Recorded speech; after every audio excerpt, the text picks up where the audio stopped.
Vous êtes hospitalisé et vous venez de faire un hématome cérébral ou AVC, accident vasculaire cérébral hémorragique. Il s'agit d'une artère de votre cerveau qui se rompt et comprime une partie de votre cerveau.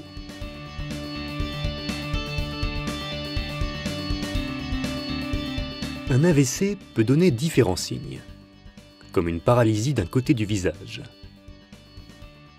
une paralysie d'un côté du corps ou un manque de force, des difficultés pour parler, des troubles de la vision.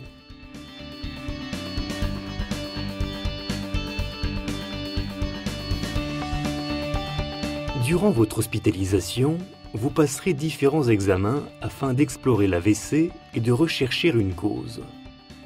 Il peut y avoir une imagerie cérébrale, comme une IRM ou un scanner, une échographie cardiaque, une prise de sang afin de rechercher des causes pouvant expliquer les raisons de l'hémorragie.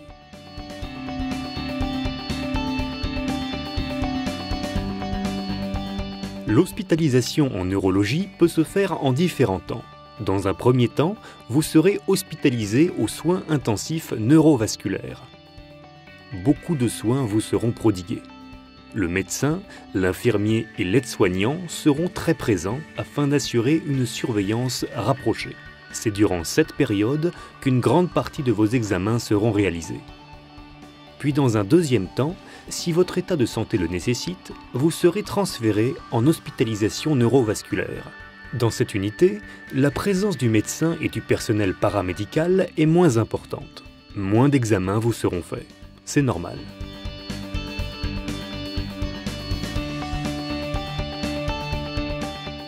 Au cours de votre séjour en unité neurovasculaire, si votre état de santé le nécessite, vous commencerez votre rééducation.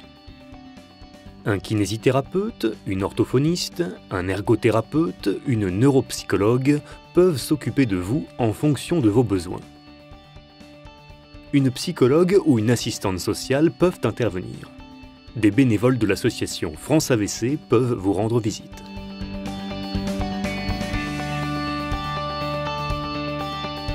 Une tension artérielle élevée est un facteur de risque de faire une hémorragie cérébrale. L'existence d'anomalies de la coagulation ou de malformations vasculaires cérébrales peut faire saigner dans le cerveau. Et la prise de certains médicaments fluidifiant le sang peut donner un hématome cérébral.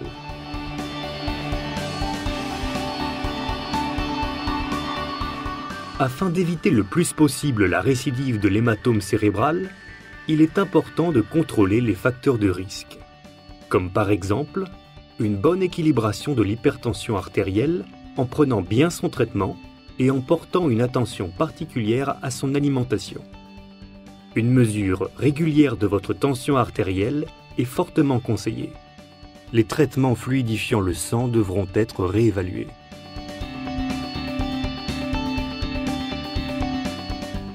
Une fois le bilan et la prise en charge faite dans le service de neurologie, vient le temps du retour à domicile ou d'une admission en soins de suite pour de la rééducation.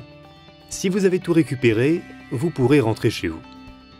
Si vous avez presque tout récupéré, un retour à domicile est envisageable avec des aides et ou des prises en charge en cabinet libéral. Si vous n'avez pas tout récupéré, un passage par un service de réadaptation est nécessaire pour récupérer de l'autonomie et s'adapter à un éventuel handicap résiduel.